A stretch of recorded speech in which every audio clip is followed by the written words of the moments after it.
The 90s were a fabulous time, the cinema was in full revolution, cartoons were living their golden age, and the PlayStation had just been released. It is in this context that one of the best games of all time appeared, with its legendary heroine. Today we will talk about Tomb Raider, the first video game featuring Lara Croft.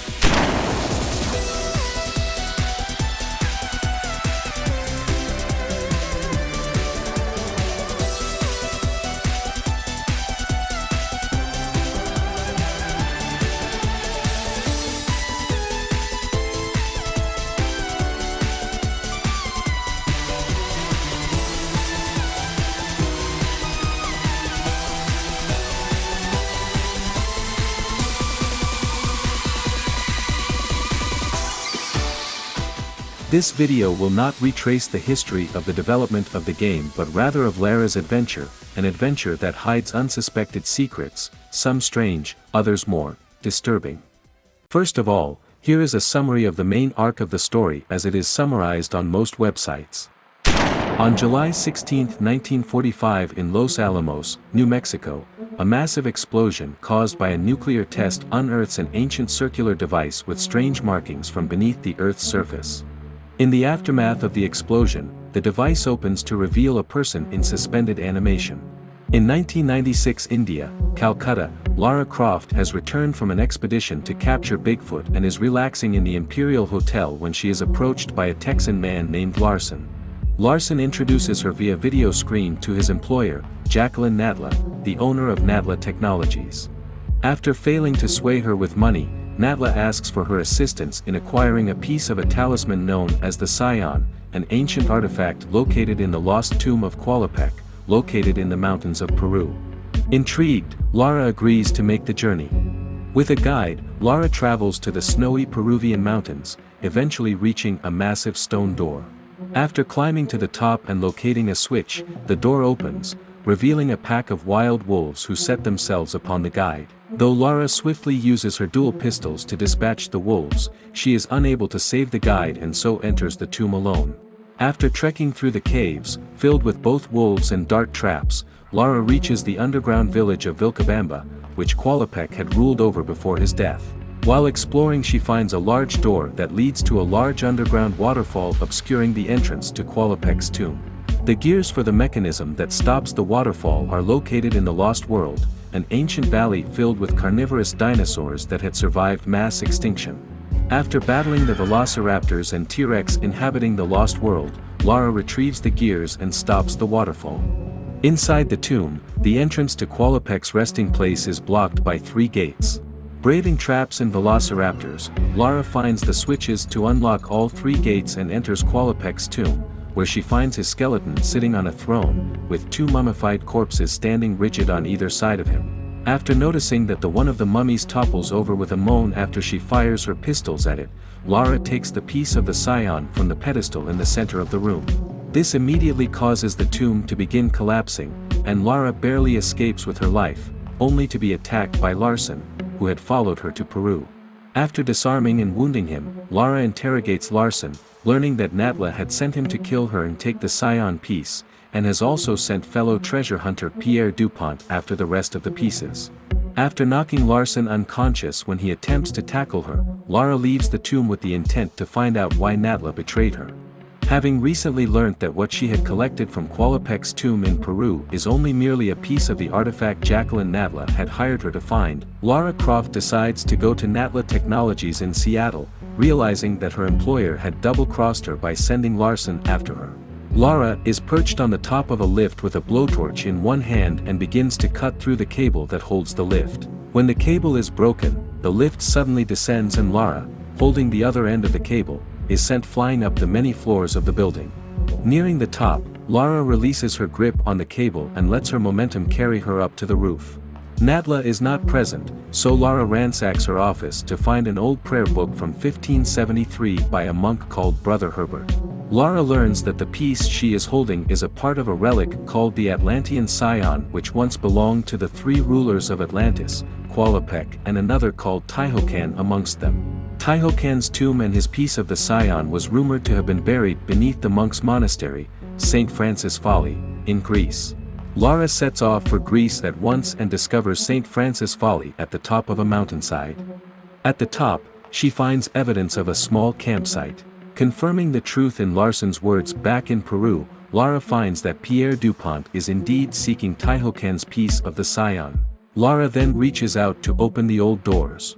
Inside, she is almost immediately attacked by lions, gorillas and Pierre Dupont himself. After a brief gun battle, Pierre disappears, leaving Lara to discover a massive chamber with passages leading to 4 trap rooms representing Greek gods containing the keys to a large door at the bottom of the chamber.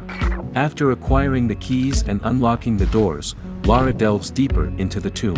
Along the way, Lara comes across many wonders, including a Colosseum, a broken-up statue of King Midas whose hand actually turns objects to gold upon contact, and a massive cistern, all the while being randomly attacked by the elusive Pierre. She finally reaches the entrance to Taihoken's resting place after traversing the cistern. As she approaches, one of the centaur statues suddenly transforms in a grotesque, skinless centaur with the ability to throw fireballs. Lara manages to defeat it and enter the tomb, where she is attacked by Pierre once more. Lara finally kills him in the gun battle, and acquires both his powerful magnum pistols and the second Scion piece he had taken from the pedestal.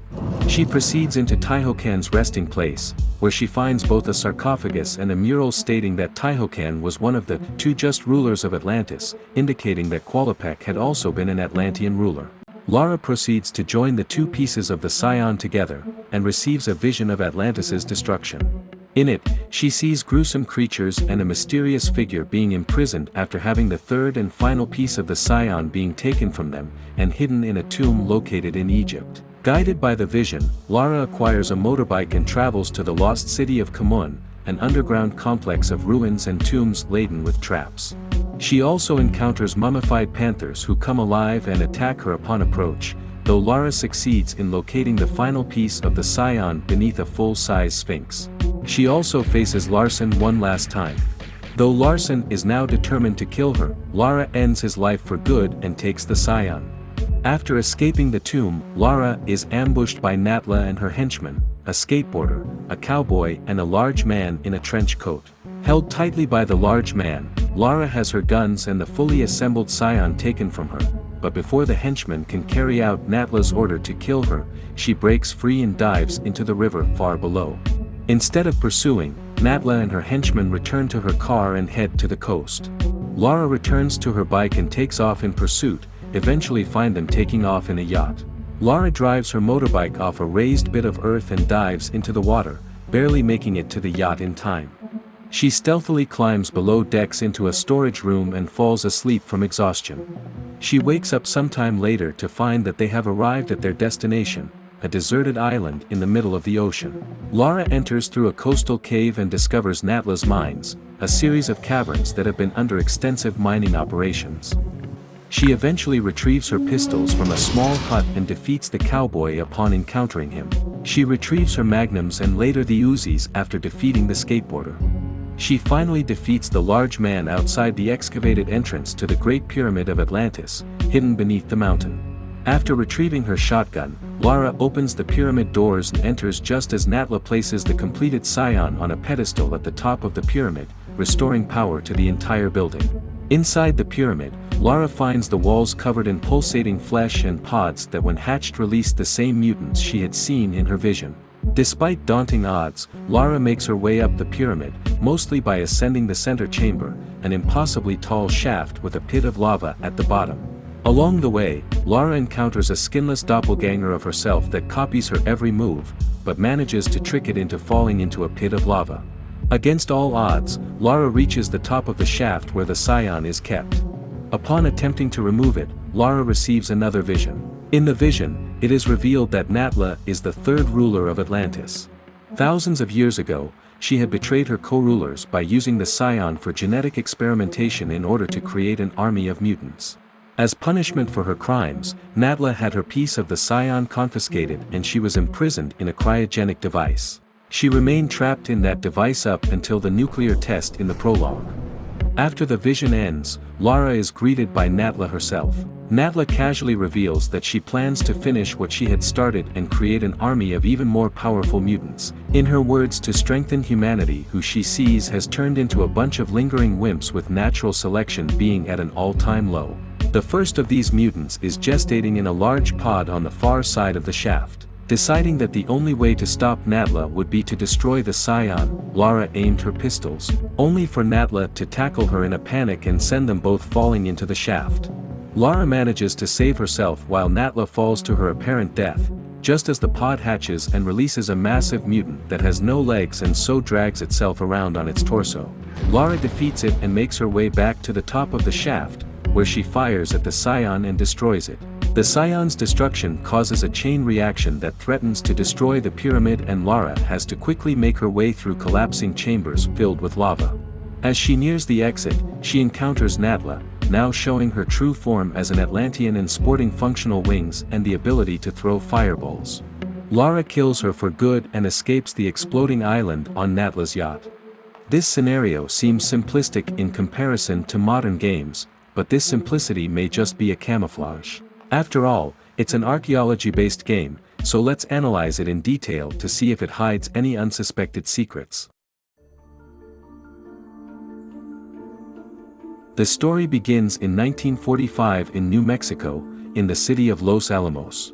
This city is famous for having housed the Manhattan Project, which aimed to create the first atomic bomb, named Trinity, whose test took place on July 16.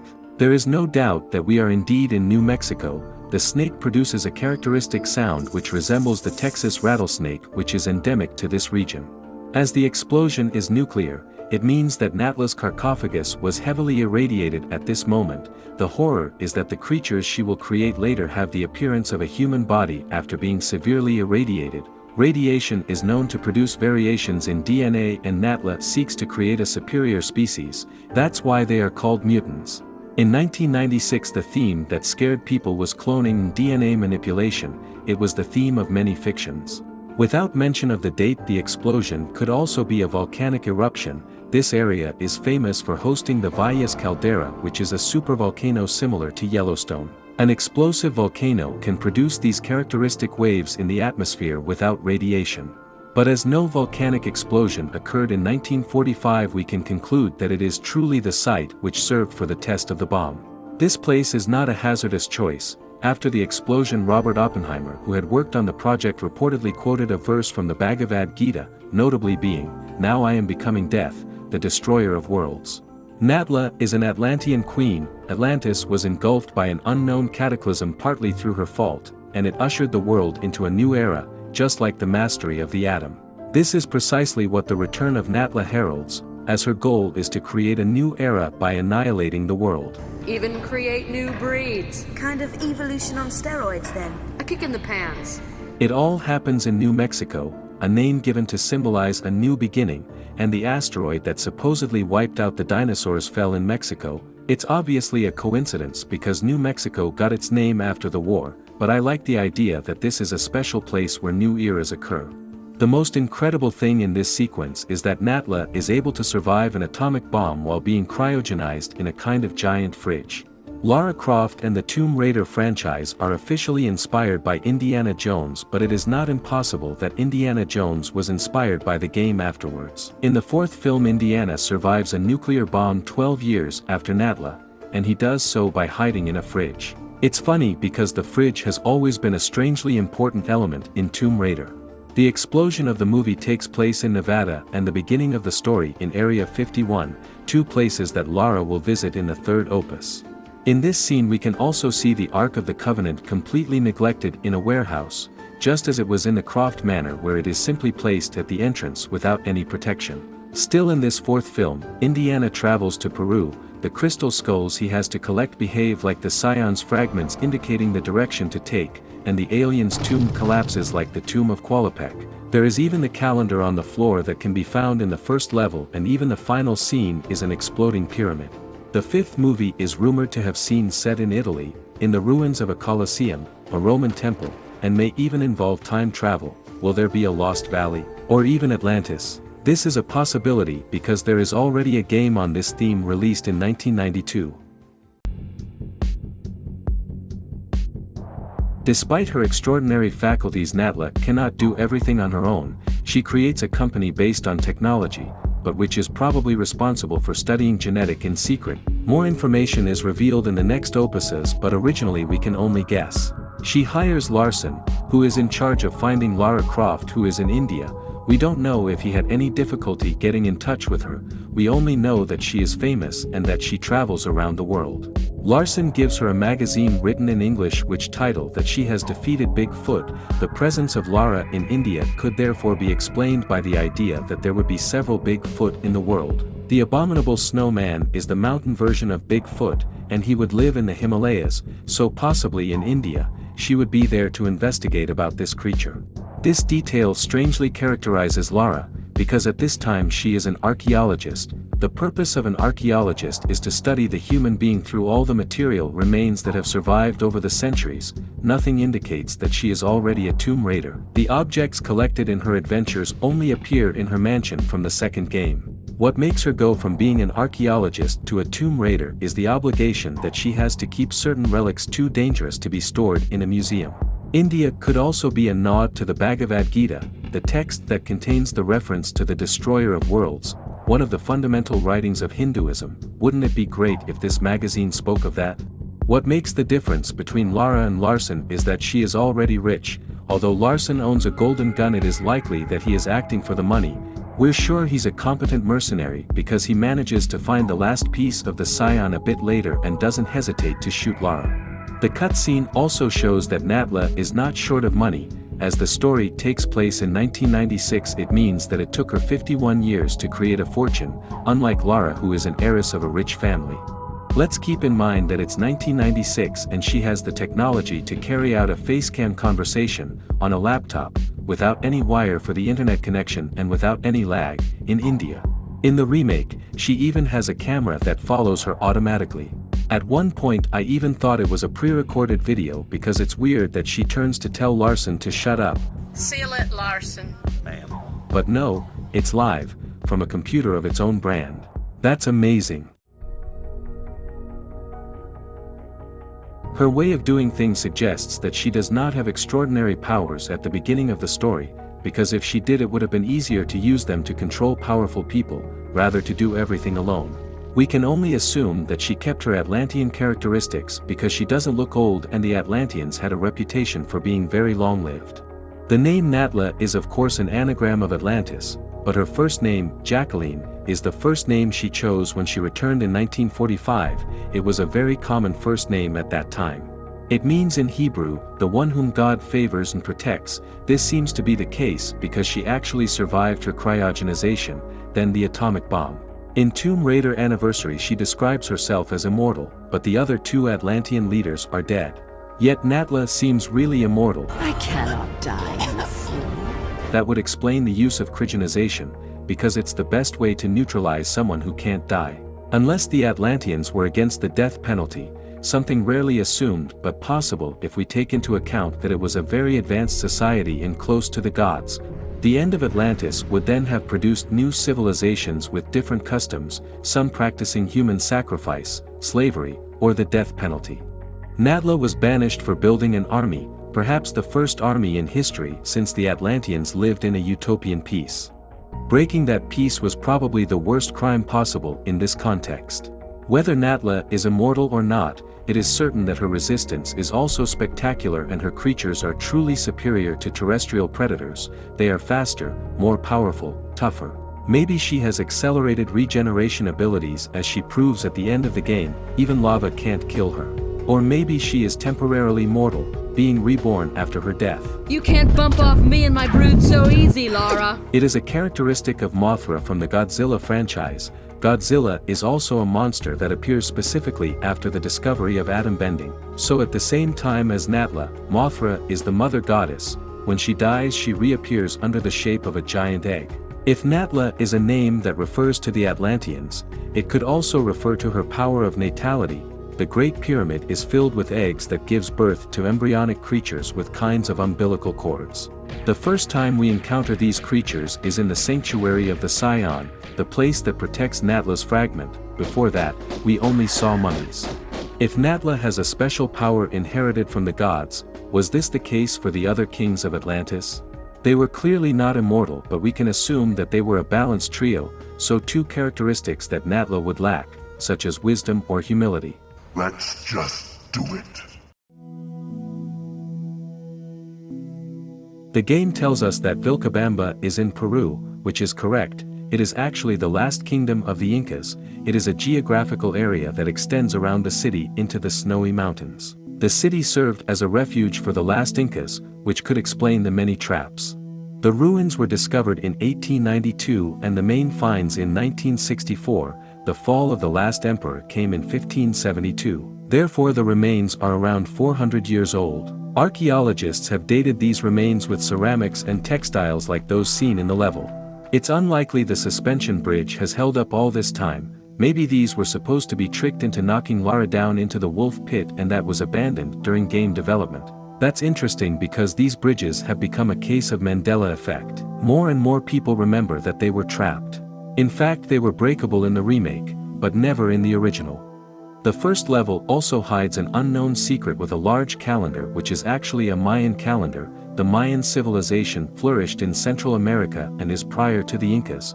However, the two civilizations were contemporary and collapsed with the arrival of the conquistadors. The two empires have similarities and worship the sun, just like the Aztecs, and just about every civilization at one time or another. The golden idol that Lara finds in Vilcabamba represents this sun god. Several elements of this level are difficult to explain. The presence of wolves and bears, which do not live in this region, unless they are old species which would have been protected by the isolation of the mountain. The levels are connected to each other, so the Lost Valley is part of the same environment. A T-Rex could live for about 30 years, so the presence of this creature in the Lost Valley suggests that other T-Rex lived there for a very long time and no one has noticed their presence. If it is certain that the T-Rex are extinct, it is very likely that Lost Valleys still exist in Peru. They are simply too difficult to access. It is also excessive to say that the dinosaurs are extinct. In fact, many species have disappeared, but the current birds are factually the descendants of the avian dinosaurs, which have nothing to do with the pterodactyls, which were flying reptiles. The writings that are found everywhere in the levels come from the Mayas. Because the Incas did not have conventional writing, they used quipus, kinds of ropes of different colors with knots. This allowed them to record data. A bit like when we tie a knot in our handkerchief to remember something, but in a hardcore version. I'm not sure where these symbols come from. Google says they are Mayas, but we find them in a lot of movies and video games, often among the Incas. Are they all wrong? I tried to contact 2 museums in Peru to settle the question, but they did not answer. Further in her research, Lara discovers the tomb of Qualopec. We know that it is him on the throne because the skeleton contains strange bones. Perhaps Qualopec was the founder of the Inca civilization in Vilcabamba, itself composed of Mayan descendants. The divine origin of his power is symbolized by the golden idol visible in his tomb, under the fragment of the Scion, but also on the door at the very beginning of the levels. Behind him we can see 3 symbols. There are 2 possibilities: either they represent the 3 Atlantean leaders, or they are the 3 gods who sealed the tomb by adding the 3 ordeals. The only element that could bring the central symbol closer to Qualopec is the button of the large door, which is inside the same symbol as the one behind his remains. And since Lara had no hesitation in opening this door, it is possible that she knew that this symbol related to Qualopec. However, the first hypothesis is more probable, because there are not 3 symbols above the door but 5. Unless they were also 5 leaders, maybe Natla's actions were the 3rd mistake after 2 previous failures and the gods were tired of forgiving. But in this case, who owned the other 2 symbols? On several occasions the game tells us that Atlantis is not an island but a continent. After the curse of the continent. Damned continent! And if the Atlanteans were there before modern humanity, they may have shared the remaining continents. This would explain why the tomb of Qualopec is in South America, the tomb of Teotihuacan in Europe, and the Scion of Natla in Africa. Assuming that the other leaders had been neutralized before Natla, one would have possessed Asia, and the other Oceania. This could explain the presence of the Easter Island statue in a cutscene removed from the game. Easter Island is now part of South America, but it is geographically on the Oceanian continent. Natla's sarcophagus was also sent to New Mexico, a region that was not occupied by the 3 remaining leaders. The number of continents is not unanimous and varies from 5 to 7 depending on the country, but if Atlantis is one of them, and it has been submerged by water, it could be the Antarctica, because it is effectively covered in water, in solid form but still water. Unfortunately, this is unlikely since Natla needs to dig to discover its entrance, and the pyramid comes out of the ground in a subtropical region. It is also not a new pyramid as it contains the thrones of the 3 rulers. As the idea of the Easter Island has been cancelled, it is unlikely that the hypothesis of the 4th and 5th leaders is true. There are moreover only 3 Scions and their shape is designed to fit together to form a triangle.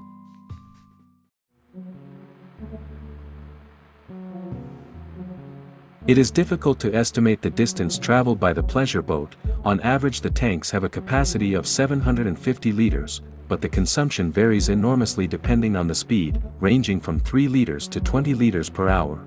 The model of the boat is therefore irrelevant. We only know that the journey took several hours since night fell while Lara was sleeping.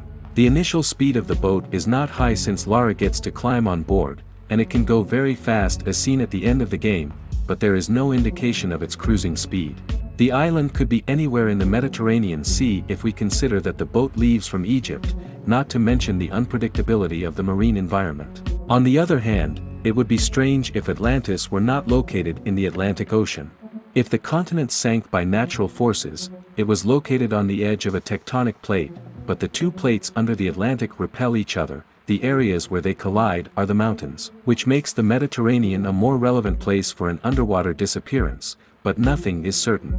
There are submerged cities in several places in the world, some disappeared after a volcanic incident or simply with rising waters. In the legend, it is Zeus who punishes the Atlanteans, because they are unable to remain faithful to their divine origin, by engulfing Atlantis in the waters. It also depends on the sources, some only speak of an earthquake and a purifying fire, or a tsunami. In the Disney film, Atlantis is in Iceland, and in 20,000 Leagues Under the Sea the city is located in the Atlantic after the Strait of Gibraltar, as Plato said.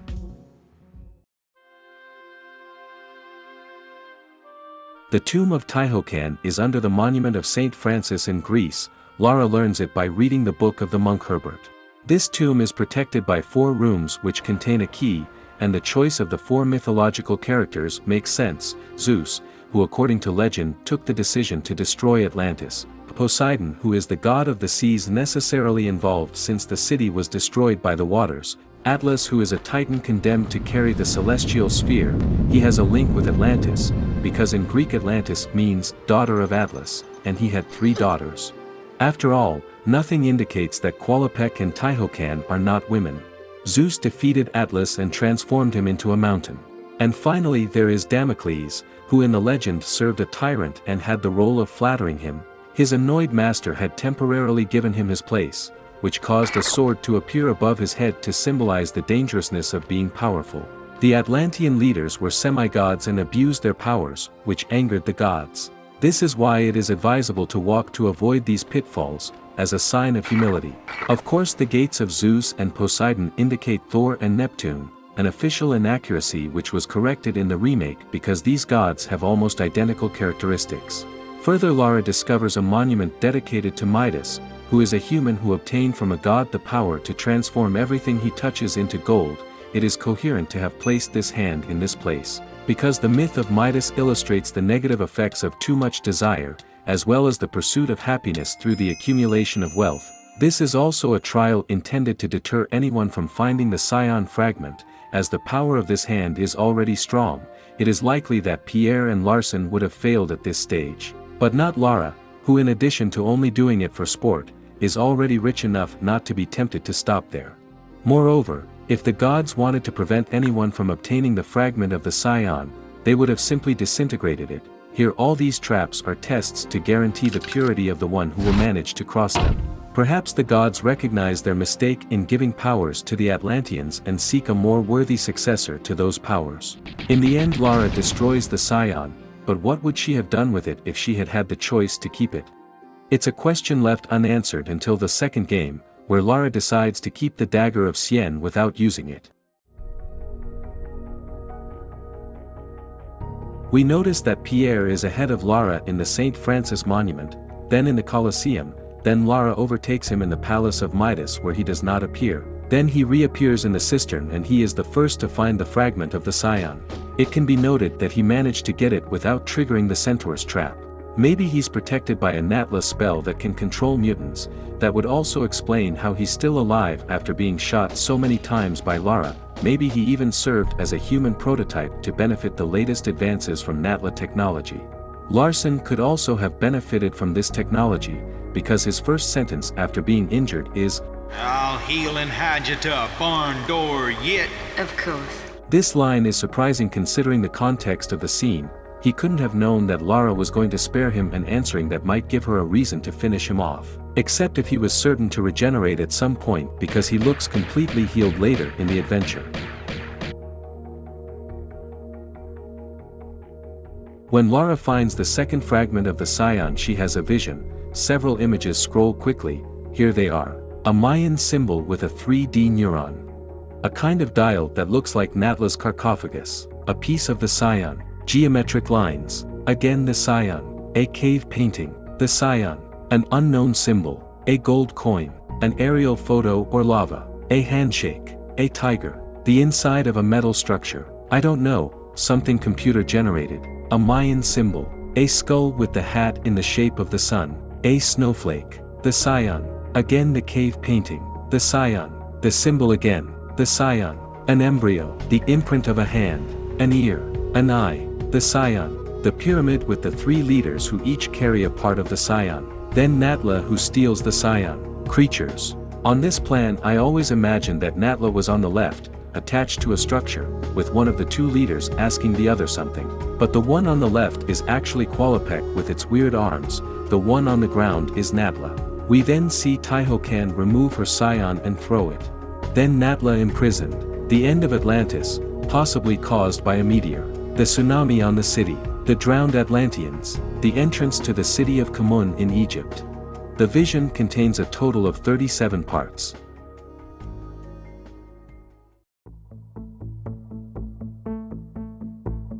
At the beginning of the story there is no indication that Natla knows where all the pieces of the Scion are, but it is highly probable. We can deduce that she was first busy finding the pyramid and restoring it, which explains why there is a level in the mines. This is of course the pyramid of the introduction, since we can find there the thrones inside. She didn't rebuild it. This means she is able to create mutants without the Scion because the eggs certainly weren't made in hours since she brings it to its location shortly before Lara arrives. But if she can do all that, why does she need the Scion? Brother Herbert of St. Francis Folly described the Scion as possessing powers beyond the creator himself. It seems to be the power source of the Great Pyramid. Maybe these creatures are just synthetic organs without any souls and the Scion can solve this problem. Unless she intends to destroy the world once again by upsetting the balance. We know that Qualopec survived the destruction of Atlantis because he is buried far away, and it's the same for Taihokan who was able to leave a message. The punishment of the gods was not intended to kill them, but to annihilate their civilization. Once done, they attempted to rebuild the world, one in Europe, and the other in South America. Perhaps the pyramid is a catalyst, a weapon that unlocks the Scion's divine powers. This would stick with the cinematic of the beginning of the game, the pyramid becoming a kind of an underground missile silo ready to strike. Another hypothesis would be that the eggs may have lain dormant since her exile, and awaiting her return, but it is unlikely that the 2 remaining kings did not destroy them.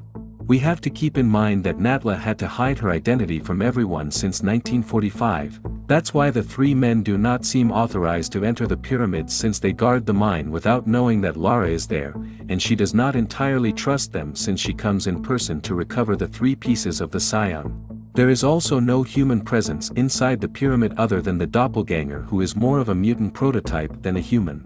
The voice that announces the birth of the giant mutant could come from the pyramid or from a robot installed by Natla. If Natla had the magical ability to spot the pieces of the Scion, she wouldn't have waited so long to do so. Unless it's just a formality, after all the pieces are safer in their tombs than anywhere else, and they wouldn't be safe in a golden pyramid so close to the surface that was bound to attract attention. This is probably why she sought to recover the Scions at the very end of her plan when the pyramid was ready. However, since she needed help getting them back, there must be a reason. The only clue is the Book of the Monk Herbert, which proves that she carried out research. Maybe she just doesn't have the physical ability to retrieve them on her own, or she's worried the tombs are trapped by something specifically designed to kill her. In fact, it's not sure that she knows that the Inca tomb is the one of Qualopec, maybe it's just a guess. It is likely that she asked Larsen to hire adventurers, and Larsen found Lara and Pierre Dupont. But if the goal was to work in secret, why not just settle for Pierre? He could take care of recovering all the fragments.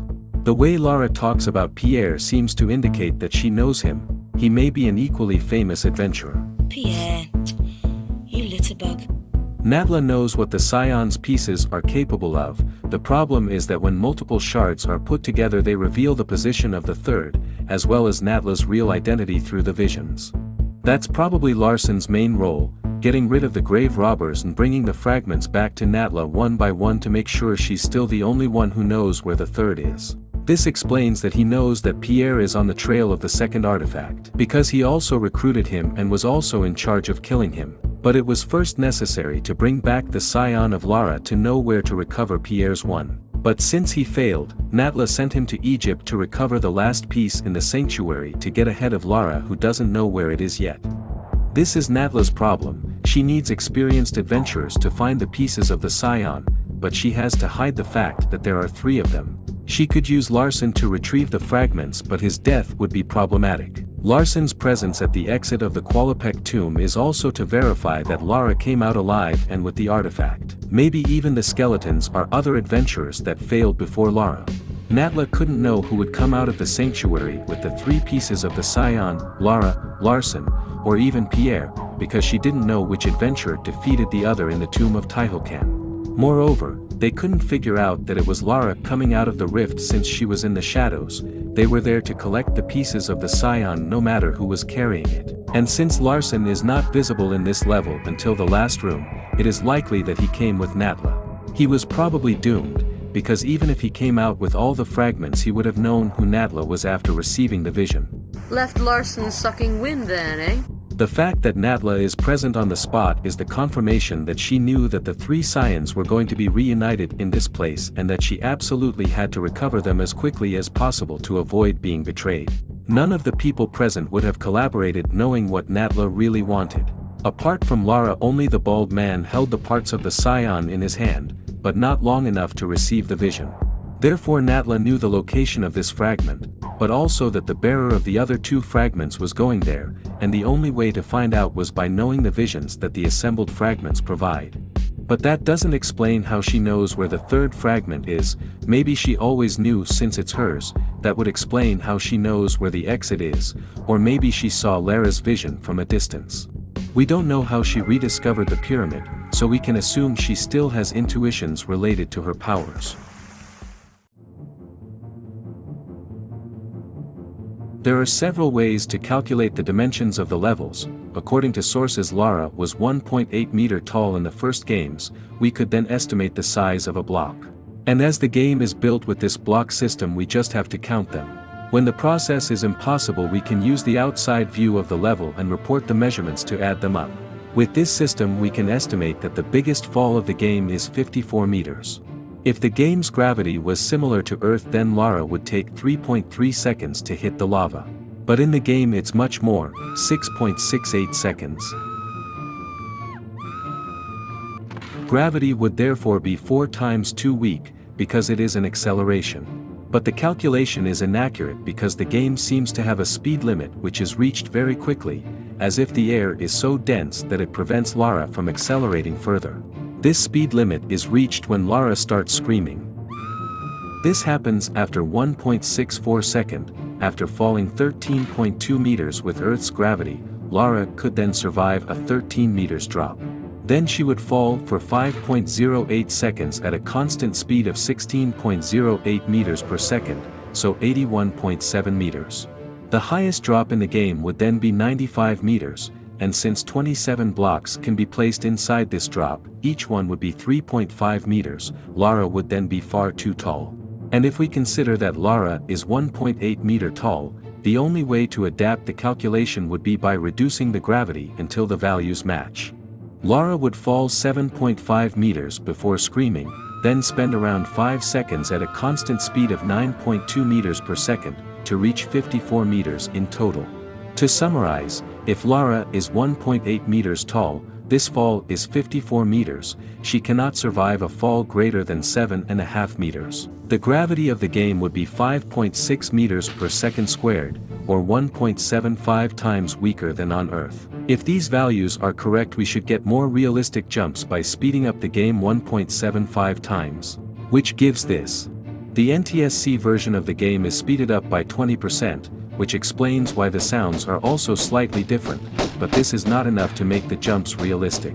With these data we can estimate the highest room in the game measures 68 meters, and the entire level 74 because this room is below the level of the lava. But Atlantis is not the highest level in the game. If the central pillar of St. Francis Folly is 20 meters, the whole level is 76.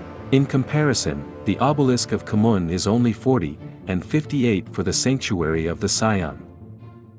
Now that we have a measurement, it is possible to estimate the dimensions of the pyramid. The last room of the game seems to be the top, but when we look at the overview we see that it is one of the edges. It is even confirmed because we can see the adjacent side in the previous level, and the two walls are located at the same height. The Scion is probably in the center of the pyramid since it emits light there. Moreover, the ground angle is 52 degrees, and in a pyramid the faces are similar, so the other sides also have a slope with the same angle. The vertex angle is therefore 76 degrees. The problem is we don't know if the central room goes all the way to the top, but it doesn't seem to. Fortunately, it is possible to measure the distance between the center and the edge by looking at the level from above. It's quite imprecise because of the perspective, so we have to count each box. There are 68.5 of them, so 137 meters between the center and the edge. Thanks to the techniques of trigonometry discovered in ancient Egypt 4,000 years ago and to the many scholars who participated in developing mathematics all over the world, it is possible to calculate the missing data.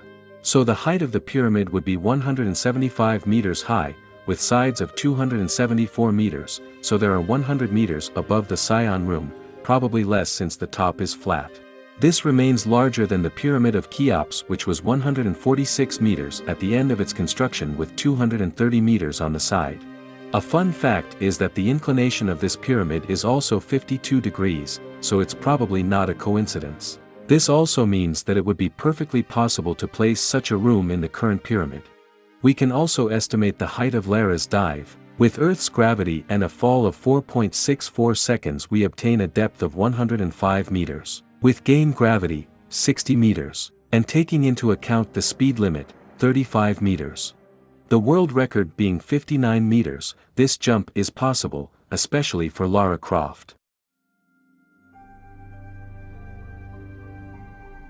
It's a good idea to have the Scion of Natla hidden in Egypt, because the Egyptian pharaohs thought they were gods, and in the legend of Moses the gods intervened to stop this. The exile of Natla and the destruction of Atlantis could be inspired by this story.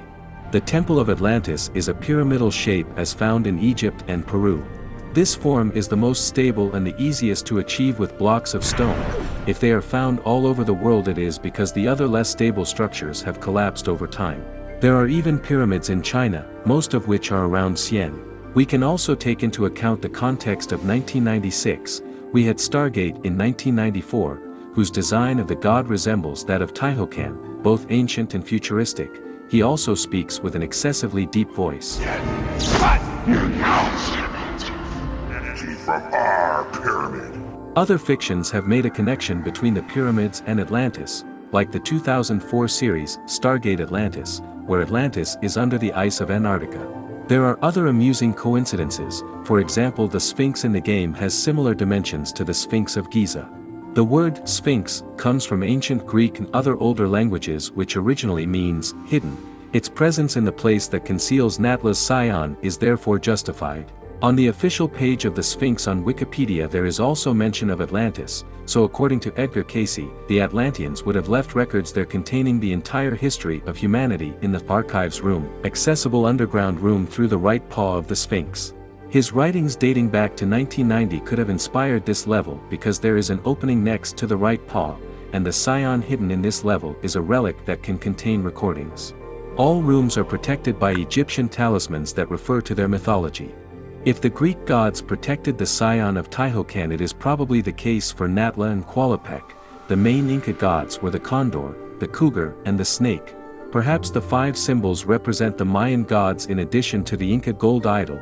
In the remake it was even added on the cave door. Maybe these mysterious gods have control over dinosaurs and wolves, and they participated in their own way. In her adventure, Lara encounters 16 types of enemies, 17 if we consider that mummies and mutants are 2 different types, which makes a total of 294 enemies. The total number of items is 353. There are 61 small metapacks and 61 large metapacks, for a total of 45 secrets. 180 objects relate to ammunition. Uzi refills are the most numerous. 40 other items are keys and miscellaneous items. This graph shows the proportion of ammo for each level. We notice that there is none in the first level and that the ammunition for Uzis is very rare before Natla's mines. This comes from the fact that the Uzis are only unlockable at level 12. Picking up the ammo before this level only gives an advantage in this level because Lara loses her weapons in the next one. We can now estimate the relative difficulty for each level. Here is what it would look like without taking into account the dangerousness of the enemies. Palace Midas is the level with the most enemies, but is it the hardest? To find out, we need to associate a value for each enemy. Here is an example, subjective of course. S for enemies able to kill Lara in one hit when her life is low enough. The giant mutant is clearly the strongest enemy in the game. It has the highest HP, a very wide hit area and an overpowered attack. I also place the T-Rex in S rank because it can also kill in one hit, and has the ability to damage Lara on simple touch, while being faster than her. In rank A is Natla. She has 3 times more offensive capacity than centaurs and can attack by moving in the air. She also has 2 lives and can aim from very far. Centaurs are powerful but rather static. Flying mutants have several different attacks but must land to do anything. They are also very slow in the air. Mummies are the most dangerous enemies on the ground. I place mercenaries at this same level because they aim very well and from a distance. The panthers are a little stronger than the lions, but it's almost imperceptible. The lions are also camouflaged in the decor, which compensates. Gorillas and raptors are similar in terms of power and mobility. Crocodiles, bears and wolves all have advantages and weaknesses. The crocodile can attack underwater, the wolves are in groups, and the bear has more hit points. Rats have more hit points than bats but cannot fly. In both cases they are very weak. By associating these values to the number of enemies we obtain a more realistic difficulty curve. In terms of enemies the game would be easy until the 4th level, with a peak of difficulty at level 7, to become nightmarish at the 14th level. Atlantis is the most difficult level in terms of enemies and Natla's mines the easiest. There are actually only 3 mercenaries in this level. However, we cannot say that this level is the easiest, which is why it is advisable to associate other data with this graph. Because Lara can die in many ways. On this chart I have listed all traps for all levels. For example, I consider that any aquatic phase involves a risk of drowning. If Lara has to walk 3 times on a trap to complete the level, I count this trap 3 times, the shortcuts are ignored. For example, in this room Lara must first walk through here, which makes 1 risk of dying in the spikes, then she must jump on the 6 pillars, which adds 7 times the risk of dying in the spikes, then she must go back down, so this room counts as 9 spikes. Fatal Fall Hazard is a location that can cause Lara to die if she falls, the others are more obvious. Here is what it gives for each level. If we exclude the risk of dying killed by an enemy, it is the last level which is the most dangerous. It starts with the boss that forces us to circle around a chasm, then there's lots of lava and spikes, steep slopes, axes and fire. The level 14, Natla's Mines, is also more dangerous than Atlantis. This is explained by the record size of the level and by the many back and forth to recover the fuses. Although Atlantis is a gigantic level, the risk of dying from a fall is lower, apart from the central precipice of course. The Sanctuary of the Scion is 3 times more dangerous for this type of risk. In fact, the levels in Egypt are characterized by the risk of falling. In Greece it is the risk of drowning. The Tomb of Qualopec, which is the shortest level, is distinguished by its many traps. Unsurprisingly, Lara's greatest danger is falling. When we merge the enemy value with the natural traps, we get a new idea of the real difficulty. Atlantis remains the most difficult level, followed by Palace Midas. The two contain an enigma, the room of the doppelganger and the combinations of levers. One is vertical and linear while the other is horizontal and more open. Only 5 levels have a more threatening design than the enemies encountered inside. The Great Pyramid and Natla's mines, of course, St. Francis Folly because of its extremely dangerous central pillar, but also the Tomb of Taihokan because of its aquatic phases and dangerous passages where you have to pass several times. Here is the final graph which combines all the data. The purple curve is the difficulty, and below the details. We notice that if Atlantis is the most difficult level, it is also the one that contains the most items. The level that contains the most items in relation to its difficulty is the Obelisk of Kmun. The first level is also 8 times easier than the most difficult one. Each level has its own originality. I thought the caves was the only level with 2 time trials, but Atlantis also has 2. The caves on the other hand has the most arrows and it has no water. The city of Vilcabamba is the only one with a lever that activates a trap door. The Lost Valley is the only one with 5 secrets, and a T-Rex of course. The Tomb of Qualopec, which is very short, is the only one with pieces of ceiling collapsing. There is also a very well hidden metapack and the fake lever. St. Francis Folly is the only one with blocks that appear. The Colosseum offers a unique time trial which gives the magnums. Palace Midas is the only level where you have to transform objects to progress. The Cistern is the one with the most keys. The Tomb of Taihokan is the only one with a floating block. The City of Kmun has the only trapped staircase in the game. It is also the only level with a dark room where the brightness can change, a very rare feature in the first generation of Tomb Raider games. The Obelisk of Kmun has a large useless room with 2 mummies. It's the only room in the game that only serves to penalize the player. There are no items inside and it's completely avoidable. The Sanctuary of the Scion has a secret located on an invisible platform and the longest stairs, also the largest aquatic area. Natla's Mines has the most moving objects, the drill, the boat and the cabin, the most boulders as well, the TNT that opens a passage. Atlantis has the hidden corridor that allows you to go up to take the Scion if you jumped on the boss's platform. And the Great Pyramid has the longest slippery slope. Among the 45 secrets, some are easy to discover and others much more difficult. Some are hidden in the scenery, some can only be reached once, others are simply protected by traps. But what is the most complicated secret? The first one we think of is the very last secret of the game. We have to jump without seeing the edge of the ground, dodge the axe, to bounce back immediately to avoid the trapped slab. Once the secret has been obtained, we have to dive into the small basin surrounded by lava. Fortunately, it is possible to jump on this ledge to slide automatically into the water. The invisible secret of the Sanctuary of the Scion is nearly impossible to spot, yet easily accessible. The secret of the Tomb of Qualopec on the other hand is counterintuitive because instead of jumping into the void we have to fall into the spikes and then walk to pick it up. The first secret generates a sound which suggests that the item below is simply misplaced. And since the access to the third secret did not exist in the previous level, it is first believed that the secret counter is bugged.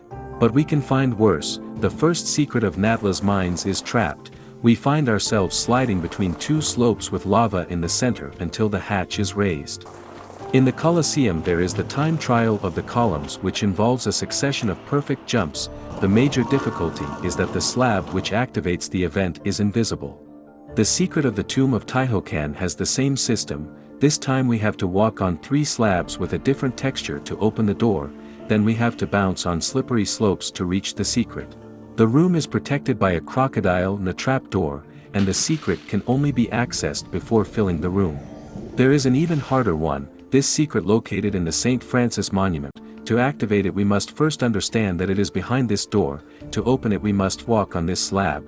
The door opens for a few seconds, so we have to go down as quickly as possible, knowing that any mistake leads to death, and for any failure we have to go back up. But we must first go down a first time to kill the 2 lions at the bottom of the room which are almost invisible from the top. Without knowing the optimized route, this secret seems completely impossible. Oh no! There is another one, the forbidden one, the one that combines all the difficulties. Finally, the most infamous secret is probably the secret of Palace Midas. We know that there is something behind this gate but no opening to access it. The lever is in the room, behind this tree, with the same texture as the wall. Then we have to go through 2 cutting doors. If we touch them, we die. But we must not wait between the 2, because it is a trapped slab which collapses into the spikes. And even if we miraculously reach the secret, we have to go through the doors again to get out. On PC it is possible to save, but on PlayStation we can only save once in certain places of the level, and since this is an open level it is possible to have wasted all the saves and the spawn location is very far away. Moreover, on PlayStation the lever is even less visible with the pixelated textures, and it was even less visible on the cathode ray television of the time. The internet barely existed, and even with the solution it was normal to doubt the existence of the lever, since it does not have the texture of the other levers in the game. We could offer anyone a reward for discovering this secret without cheating, they wouldn't find it.